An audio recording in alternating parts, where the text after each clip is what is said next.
Welcome everyone to Through the Table Podcast. This week we discuss WrestleMania. Tonight we'll be featuring the sensuous, the mysterious JL, the Daddy of Violence, Rick. Straight from the big fight on Oscar night, we're talking about the Hollywood Hitman, Russ. The greatest AWA champion of all time, Tom. And the host of Through the Table Podcast, the glue that holds it all together, the straw that holds the drink. I'm talking about the one, the only, Brian! And now, ladies and gentlemen, Through the Table Podcast!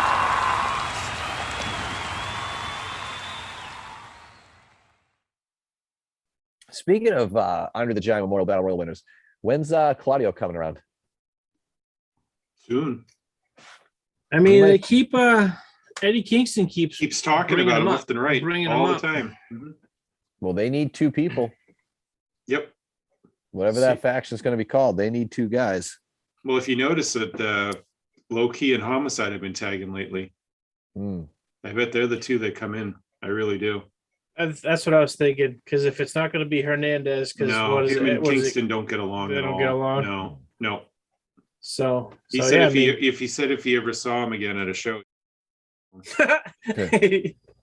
And I believe that. And Eddie doesn't care. He doesn't say that. But he says he doesn't lie. So you're going to tag with him? No, I'm not. No, I'm not. I'm sure they asked Eddie who would you bring in, and I'm sure they talked about that. I mean, yeah, that's. Those are his two closest friends in wrestling. Yeah. And they've been tagging lately all over the place, so I'm sure that's just getting ready for that. I love AEW and all, but everything they do isn't 100%, and they got to get rid of the baseball bat with the Jericho thing. Let's run its course. Eddie Kingston would be dead by now. Yeah. He should be, right? With the two beatdowns that he's received with that baseball bat and the number of times he's been hit with it, his internal organs would be mashed potatoes. Yep. Especially this past Wednesday. Speaking of internal organs, internal organs being mashed potatoes. How stiff have Jeff Hardy's swantons Holy been so crap. That first one, I think he just forgot to flip and just landed right on him. He can't flip anymore. That's the thing. Right. That's why he does them that way, is because it's like he's wrecked his body at this point. And that's his only, I guess at this point, he just kind of, I'm the vet. This is what I need to do to everybody wants to see my swanton. Sorry, kid, you're about to take this. You're about that's it. Because who did he hit that first one on the blade, right? Was it? Yeah. Both. He did that. Both of them. Climbing up on the couple. Was it 2 weeks ago at Dynamite? And he landed on their legs. I was like, he's gonna bust their knees off. Yeah, and then they had the table bump. Mm-hmm. That was the same thing. Very sloppy and very out of sorts. Like Jeff Hardy. His timing is just off. That's Jeff Hardy though. That's that. He's not. Like I said, he's been wrestling for 25 years at this point. At least 30. Right? 90. About 95 maybe. 95, 96 when they started up. Yeah. So it's he's just all the stuff that he's been through, whether it's tables or narcotics, it's just all the above, right? Yeah. Mm-hmm. He's just it's cool that he could still do the greatest hits. Mm-hmm. Speaking of the Hardys, that show in Webster, I was reading the results from that show a couple weeks ago. Yeah.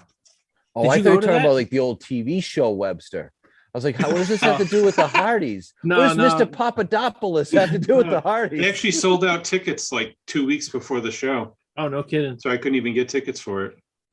And so the opening match was, what was it, the Hardys versus the SAT? No, the Briscoes and SAT. Yeah, right. And whoever won that match would wrestle the Hardys. Yeah. Mm-hmm. And how do you not book the Briscoes to win and wrestle the Hardys in the main event? You had the SAT. I had no idea. That was reading, like stupid. Yeah. I was reading the results. I was like, what is happening? Like, Yeah. why would you like I guess that's the second time the Briscoes failed the SATs. Oh boy. I kind of, speaking of the Briscoes, I kind of want to see that match tonight. The Briscoes FTR. It's gonna be good, yeah. That card looks solid. Very. They brought Cheeseburger into the show.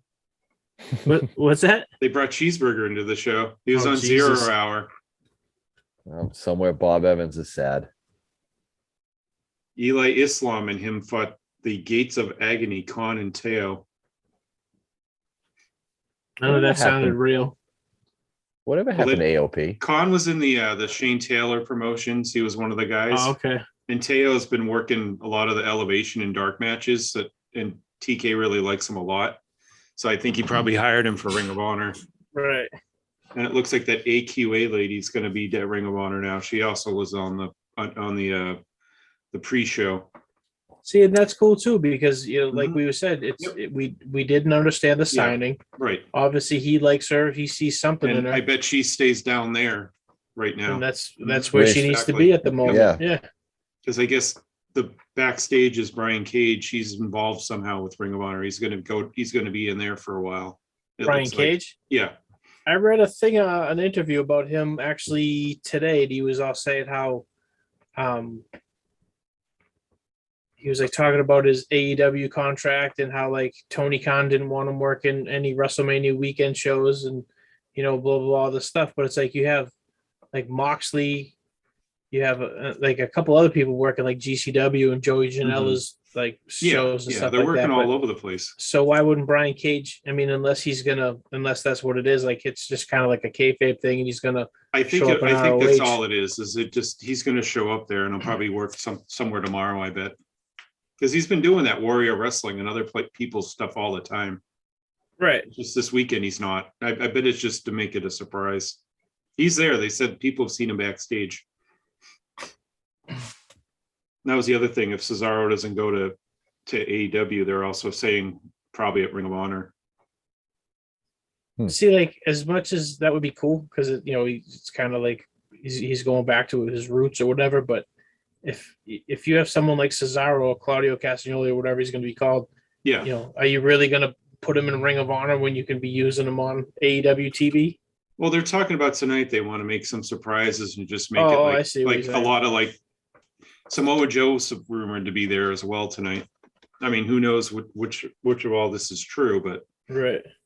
If you want to make Ring of Honor relevant again, where they've been kind of just muddling around for 6 months, you might as well just bring all these people in and be like, whoa, I would 100%. Look at all this, why not?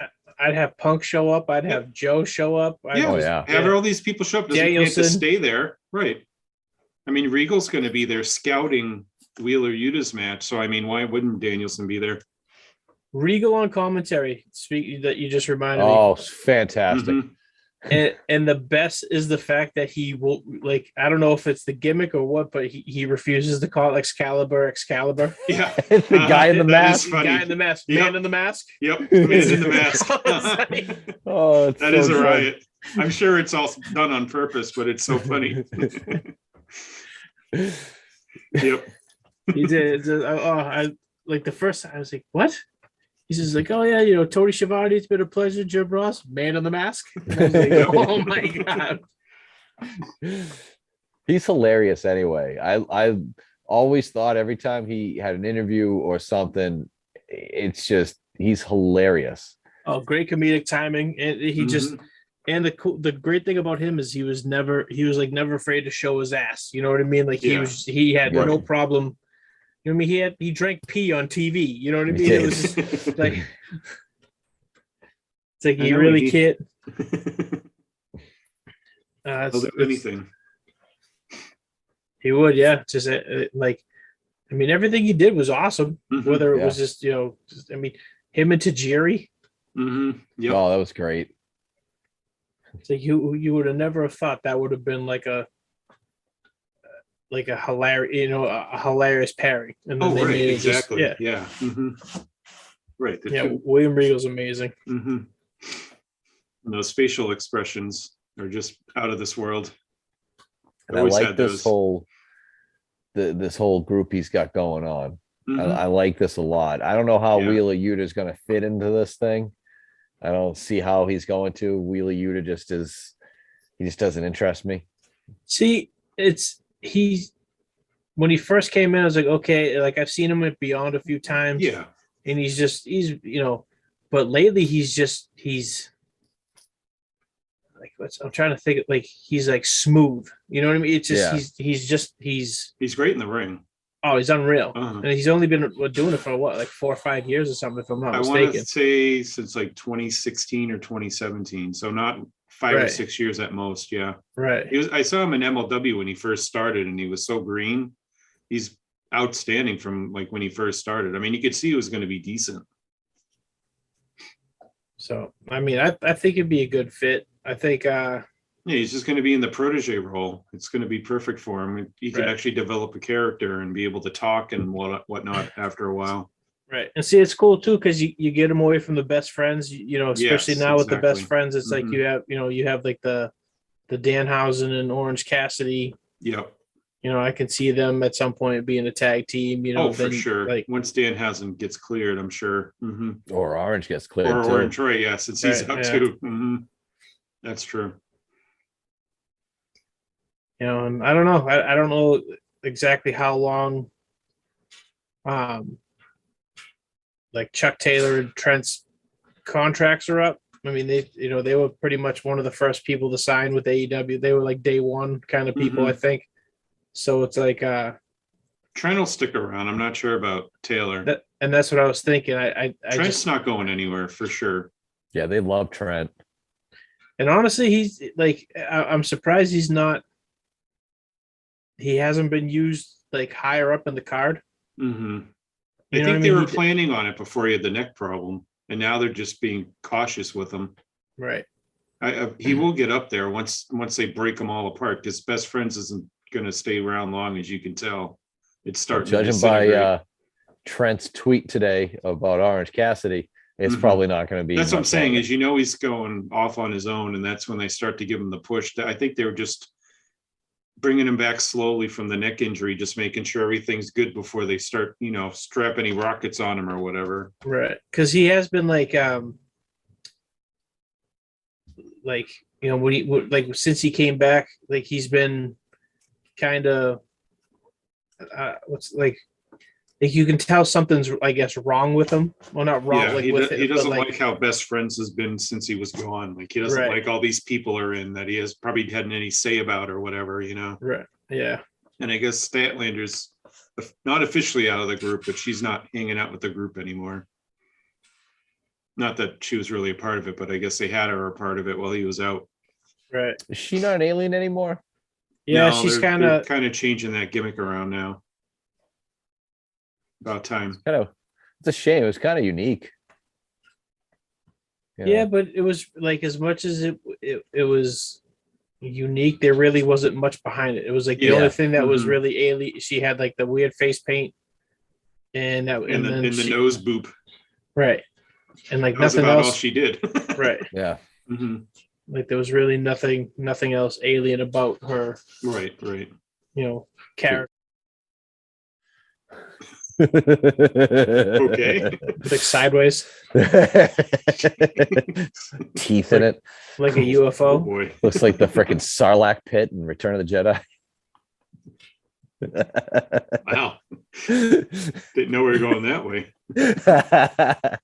Just saying. It's all fun and games until you slowly digested by the Sarlacc.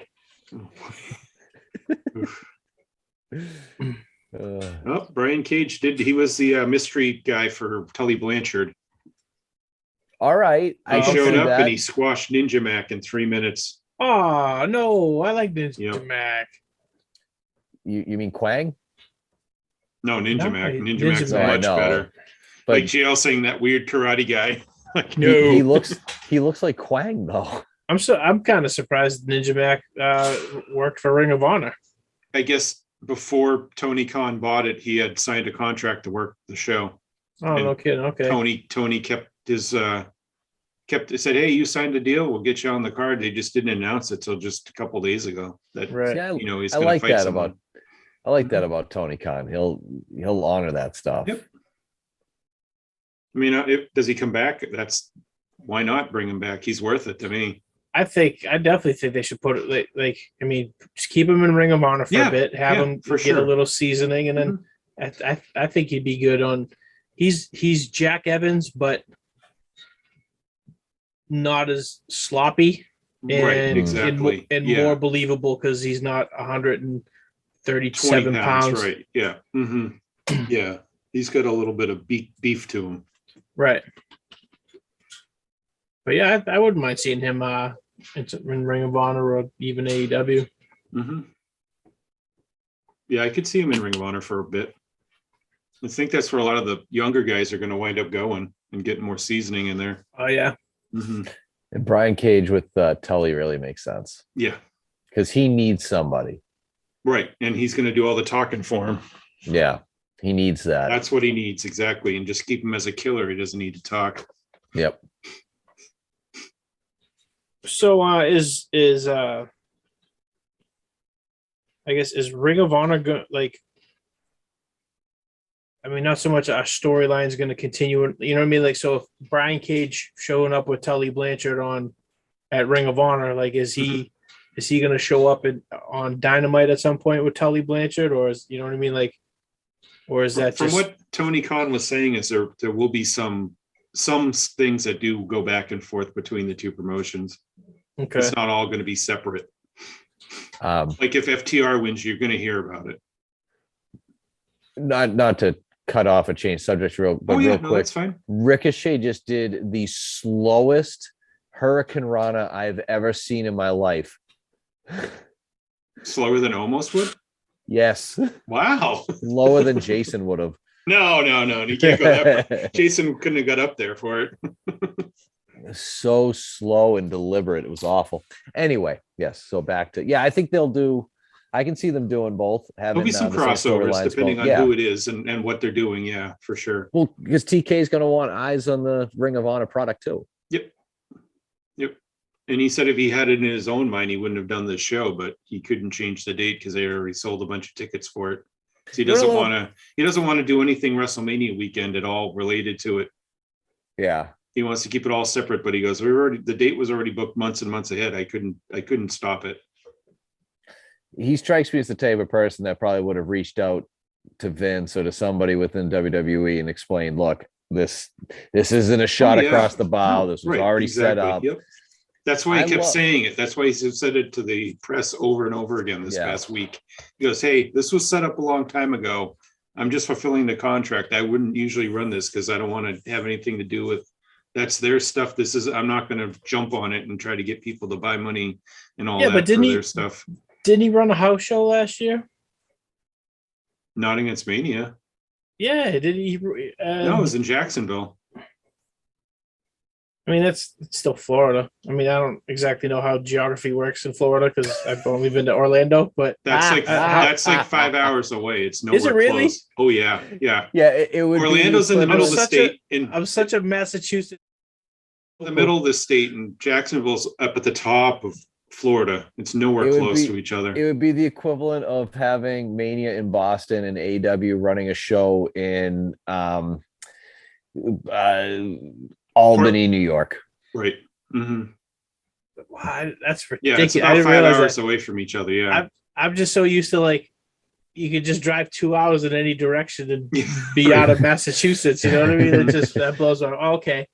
See, I assume that everyone's in town for Mania. Let's run a house show. But all right, I guess I'm an asshole. No, it's fine. Let's just say they're in Los Angeles next year. Tony's not going to purposely run shows in LA up at the same weekend. He would make sure it's on a different weekend or whatever. Right. It's funny too because I think we posted in the chat. It was basically every show that was happening this weekend.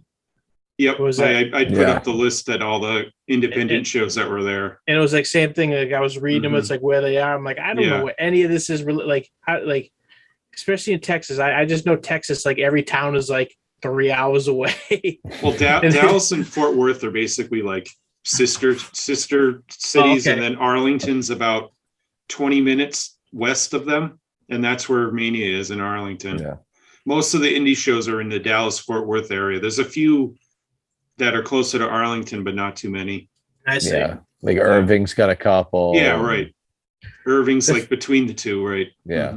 Because I forget what year it was. There was one year where I forget what Mania was, and like obviously it was before AEW, and the Lucha Brothers wrestled in like 9 different. It was like the Lucha Brothers. When they were in Tampa, everything was in Tampa. That's what it was. And there was like any facility that had like any kind of room that could fit a ring, people booked. So there were like 15 different like little tiny nightclubs and like just whatever Sons of Italy type places, anything that people would run, any little tiny venue in the city.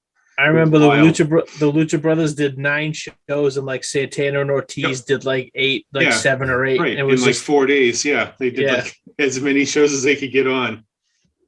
Like it was like, I remember I forget who it was, but they were complaining about like the Lucha Brothers, the last show that they did, they literally just wrestled in sweatshirts and their masks, because they were just like, I'm done changing, out of like, they literally wrestled in like just their. Yeah, I think they said they had like 15 minutes before their match was supposed to be on, and they got stuck in traffic, so they just started running down the street and they just ran into the ring. They just pulled over, stopped, and just ran to the ring and said, "Screw it, we're just wrestling like this because we're supposed to be on in like a minute." So they just ran through the side door and just went in. Yeah, that's nuts. Yeah, Tony wouldn't want to do that. Just run a show somewhere in, say, Dallas, just because. Hey, why not? Right.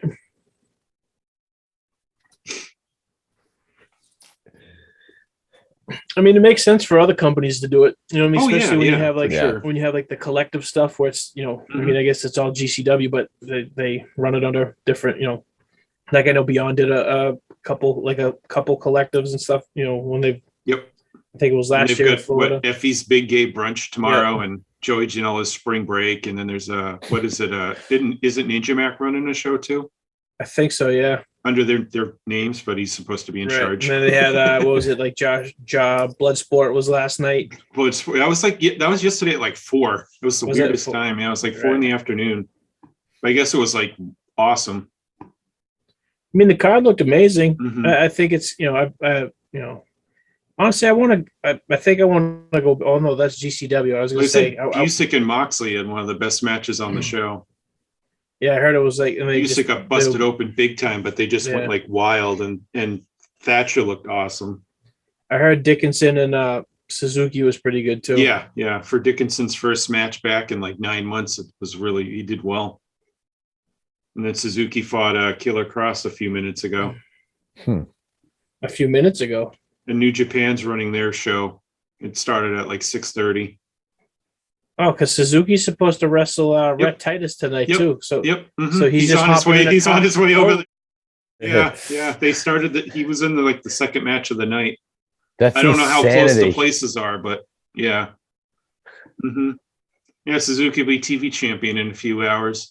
I was going to say, there's no way he's losing to Rhett Titus. They only brought in Rhett Titus because he's the champ. He's not even sticking around, from what I've heard. It sounds like some of my softball nights. I have a game at 6:30 in Lexington, then I got to drive to Brighton for a game at 8, and then over to Somerville for a game at 9:15.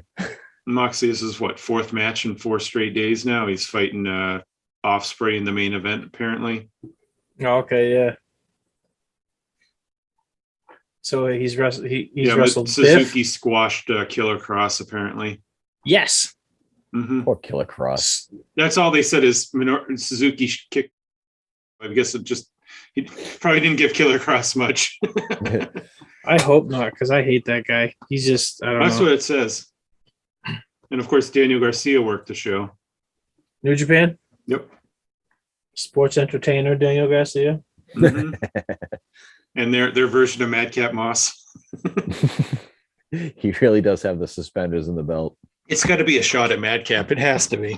That is He's got the brunch shoes, the suspenders, the goofy color outfit. It has to be a shot at him. And he laughs hysterically. Right, exactly. That is the Andre the Giant Memorial Battle Royal winner, Madcap Moss. Terrible. Wow. I still just. Oh, so yeah, I know, Tom, you said it on Wednesday in the chat, but that beatdown segment. It took forever. Like way too so long. Yeah. For nothing, no one to come out and help or anything. No. I was like, you're waiting for it. Like someone's coming out. Yeah. Nope. That's why I was like, okay, well, they're just prolonging this because someone's about to come out. That's what I figured was happening. And then no. 15 minutes later, they finally go to a commercial. That was long. Yeah, that's what I was saying. Like, you got to get rid of the baseball bat, because if they're gonna have segments that long and you're using a wiffle ball bat trying to make it look like it's a real bat, you literally need to kill off Eddie Kingston now. Yep. You've hit him 30 times with this bat. He's not going to be alive anymore in real life. You go hit someone with a baseball bat, an aluminum bat 30 times, they're not going to be walking. No, not at all. Sometimes it takes one good swing. They might be alive, but it's not going to be a good life. No, they'll be eating pudding for the rest of their life. They won't be back next week at Dynamite, you know. No. So, they'll be driving around going to cemeteries and filming vlogs. Oh, God. Wearing skull caps. I'm still trying to figure out if